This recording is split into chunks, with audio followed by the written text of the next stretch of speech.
I mean, yeah, definitely there's always like putting in like a bit of flex in the schedule or whatever. I think that's what I'm talking about. Well, people understand the concept of slip in this industry now. People understand there's always a buffer time. Well, hopefully they do at the end as well. But the other one I was going to add to this was just being a designer. It's pretty frequent that designers can change their freaking mind halfway through somebody implementing a feature. And that's not a fake deadline. It's not like the designer set out to screw that person or trick them into working on something which is going to be a dead end. That's not what I do, is it? Okay, it's not that malicious. But I think it really is up to the design team, lead designer, and hopefully the individual designer whose maybe that decision was to properly communicate at the beginning that it's an experimental thing, and then at the part-way point, holy crap, this really isn't working, and really clearly say why that's not working. Because, yeah, for the same reason, it'll get demoralising, it'll just be frustrating for people. Anybody have any ones on this one? The worst cases I've been involved in, not responsible for, is a situation a milestone, which is a major milestone for a team in the studio or the entire studio itself, where upper management has deemed that they're likely to miss it, so we'll just kind of set a fake one a couple of weeks before when it's really due. So they'll crunch up to that point. You work really, really hard, and you get there and say, look, we're not quite there, we've got 2 more weeks, let's just keep going. And then do it again for the next milestone. Yeah, that's right. Well, how many times can you do that before they start not believing it? People just saying, well, I'm not going to try that anymore. Right? Yeah. Just sticky crunch up your arse, you know. Yeah. Well, plus you figure, well, I'll cruise through the first 6 weeks because I know there's going to be an extra 2 weeks thing, and I'll do it all then. Yeah. So it becomes a self-fulfilling prophecy. Yeah. You will miss your milestones if you do that. So.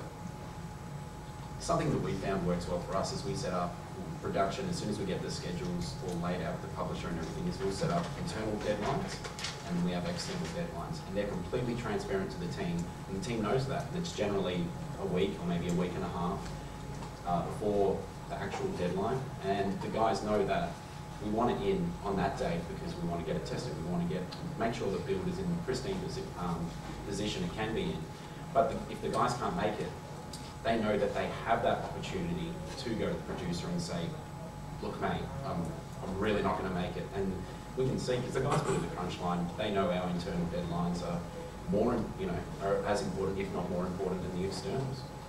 But they have that buffer and that opportunity where they don't have to stay at the office, they can go home, sleep, and know that they can wrap it up the next day. Sure. That sounds like a good practice. And this is definitely not about the difference between internal milestones or internal deliverables and external ones, because the things you talk to a publisher about tend to be broader anyway, and the way that you might compartmentalise the time inside a milestone is different to what they're expecting.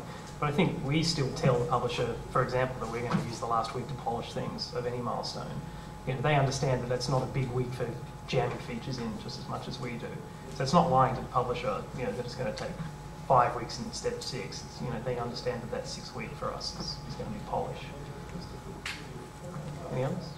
I might just share one experience, which was perhaps telling me just prior to me getting into the games industry.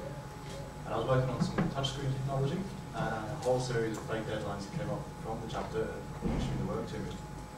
And quite aside from the demoralisation side of it, which is huge, my biggest sense at the end of it was that ultimately I've made something really crappy as a result of trying to strive for these false notches. And so, it doesn't matter what you're doing. If you're making a wardrobe, you can make a beautiful hand-carved, sculpted, veneer finished thing, or you can make a crappy bit of chipboard.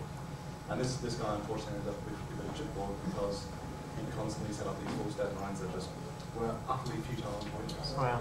And it's just, it was the sense of professional disappointment that I felt was really quite demoralising at the end of it. And were his expectations for those deadlines also unrealistic? Oh, utterly. Yeah. But it's the nature of the game sometimes. Sure. That's probably why they freelance anymore.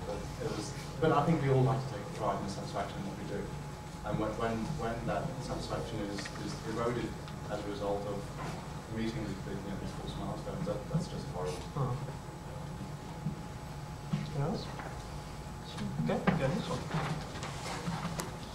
It's Penny again. It's me in the cage. You don't look as good in real life. Oh, okay. Yeah, so I mean, this is about, there are already obviously there tend to be barriers between teams, between a programming team or a design team, or, a lot of people in the games industry tend to be quite quiet or reserved. And, I've seen practices where those teams have actually been actively pushed apart and sort of more barriers put up between them, or more reasons for people not to communicate with each other. A particularly bad example, actually the lead programmer forbid the programmers from coming to talk to the designers at one point in time, just because of personal issues he was having with the lead designer at that point in time. And yeah, just some interesting cases like that, or people who would have the issues and they would go to talk to management about it, and they would be made to feel isolated because they felt that way. It's you, it's not the company. But over time, people started talking to each other and they realized that it was the company. Everyone felt that way, but they felt that way isolated. But when they joined together and finally realized that they're all having the same sort of issues, there were a lot of problems. The only example I could, such a bad example, so terrible. The only one I had for this was working in 2 different studios interstate, for example. There is a natural rivalry that happens when you have 2 studios for, just working on the same thing. There's a bit of competitive rivalry there. That's different to the kind of encouraged rivalry that happened in an example that I saw, where really they were pitted against each other, and it wasn't productive. One studio, in fact, found out later, talking to somebody from the other studio, both studios always felt like the underdog. Both studios always felt like they were getting underfunded and that their funding was going to the other studio, and which was bollocks. And in the end, it turned out that both studios were getting pretty much exactly the same deal. But that rivalry was encouraged, and I didn't feel like it was productive. I don't think we generated anything any better other than ill will towards each other. I've seen the same thing generated between 2 studios working on the same project, and the management would say things like, "Oh, those bastards," and just that sort of attitude towards them was really very much us and them, and just basically hatred grew in the team for the other studio, and we just the communication fell apart, and we weren't able to collaborate like we should have. One in the example projects I can think of that is I was working for a company that bought out a Melbourne studio, and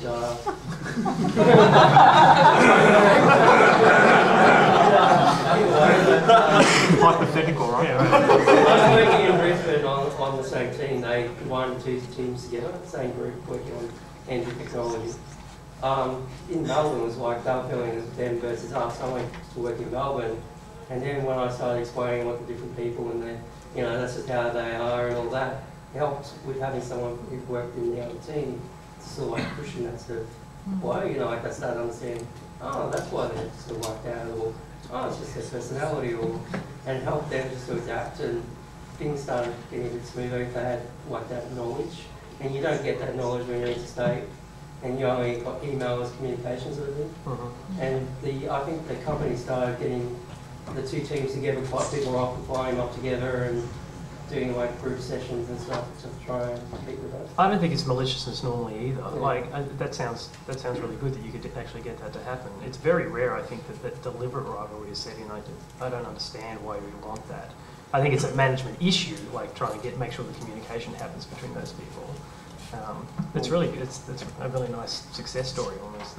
We actually found that, like you said, the best way was like for Bioshock sending people to Boston, and they lived there for 6 months and came back, and completely different people. Yeah, that's bastards. They came back with understanding of the culture of the different studios, and I think really communication just went kind of through the roof. Building up the relationships between individuals in the different studios, and you get to know the individual people, and you can go to them for communication rather than just seeing, if you haven't been to that studio or haven't really met the people there, you do get this kind of faceless kind of organisation kind of feel. The others, yeah. Exactly. This is actually something not just between like external studios, but even within the walls of your own, within your own company. People have an inclination to sort of separate people by discipline or things like that. The stuff we've found really successful is like embedding artists with programmers you know, based on feature and stuff like that. So rather than having programmers sitting on one side of the room